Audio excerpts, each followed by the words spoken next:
Hey Eagles, I'm Chancellor and welcome to this fresh new edition of ESN.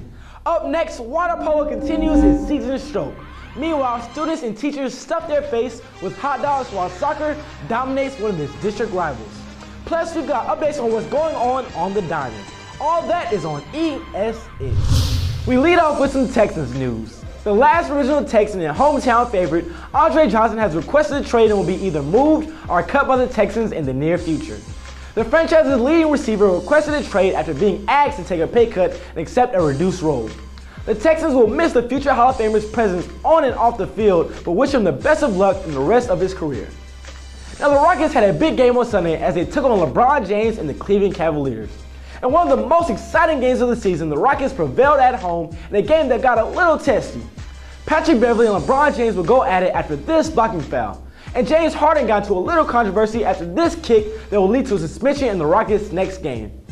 In the end, simply just too much James Harden for the Cavaliers and some costly potential game-winning free throws missed by LeBron James resulted in a Rockets victory.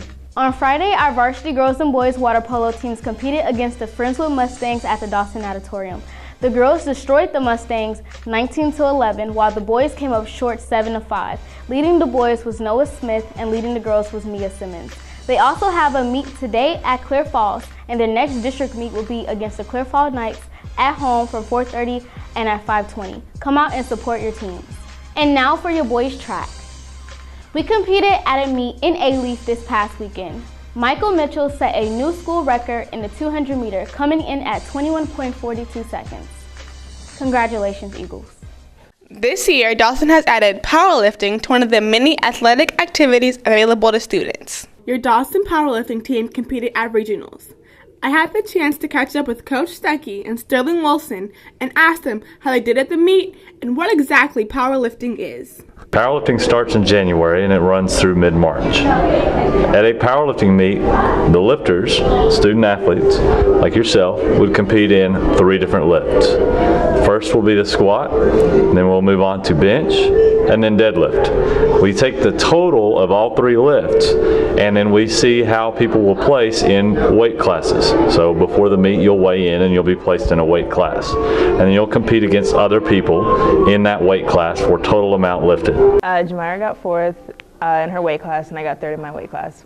Competitive weightlifting, powerlifting is composed of 3 different lifts: deadlift, bench, and squat. And we have like these super tight suits that we wear that help us lift a little bit more than we would usually do, and knee wraps, which like protect our knees, and it's like 3 judges that basically tell you if you're doing it right or wrong. The Dawson High School powerlifting program is off to a great start, and congrats on a great first season. Hey Eagles, your girls soccer team took on our longtime rivals Manville on Tuesday night after getting an outstanding win, beating the Lady Mavericks 8-0. It was a full team effort from your Lady Eagles. Liz Rodriguez and Barbara Haycraft led the team with 2 goals.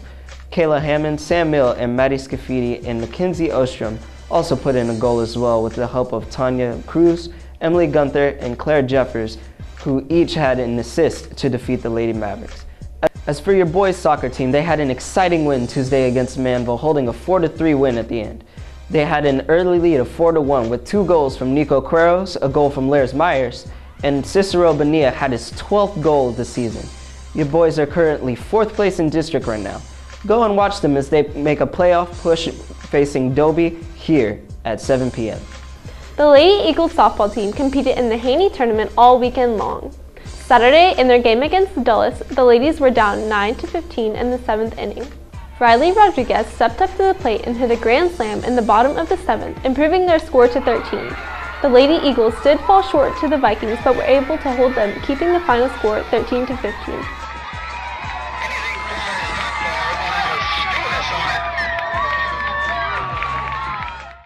As a student athlete, there are times in practices and games where we might get a little banged up or seriously injured. However, we are extremely fortunate to have athletic trainers. And this month is National Athletic Training Month. Every year, the trainers like to have a hot dog eating contest to kick it off. I caught up with Joe Everhart, Lane Jackson, and the super almighty trainer, Shattuck. To kick it off, I asked Shattuck what exactly is athletic training. Athletic trainers are people who deal with injuries for physically active people. So Anywhere from NASA, when the astronauts are working out and training for space, they have athletic trainers for them. NASCAR has them. Even people like FedEx have athletic trainers to help their delivery drivers that are having to rush around, maybe get injured, help them rehab, do therapy, and stay out in the workforce. So here we are in the high school and college level, have athletic trainers to help with prevention, care, treatment of athletic injuries. I spoke with Joe Eberhard and asked him what motivates him to be an athletic trainer. I joined athletic training because I like sports. I tried sports, but I suck. So, with my limited athletic ability, I put it towards something I enjoy. Another athletic trainer, Lane Jackson, plans on pursuing a career in athletic training after high school. I want to go to Texas A&M Corpus Christi to join their accredited athletic training program and then probably go to like a Division I school like Texas A&M.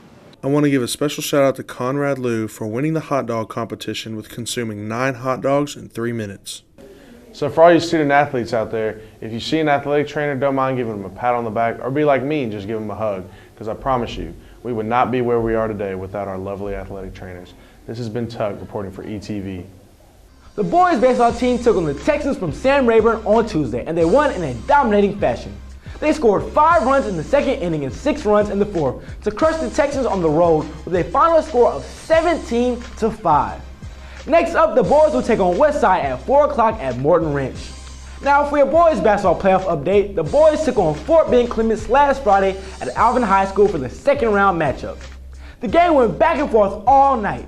The Eagles would get down early in the third quarter and claw back to take the lead before taking the game to overtime. The Eagles had multiple opportunities to close the Rangers out in some clutch moments, but ultimately could not pull it out until double overtime. The final score was 52-49 with great performances from CJ Simmons and Jordan Lewis and Braxton Lovings. In their third round matchup, the Eagles took on a tough Clear Creek squad and battled the whole game. The Eagles kept it close through the whole game and even led at one point in the third quarter, but just too much Clear Creek down the stretch that would end Dawson's season. The boys finished with an overall record of 30-6, tying the school's record of wins in a season, and the boys won another district title for the 4th consecutive time. Congratulations on an amazing season, Eagles, and for your Eagles Sports Report, I'm Chancellor Johnson.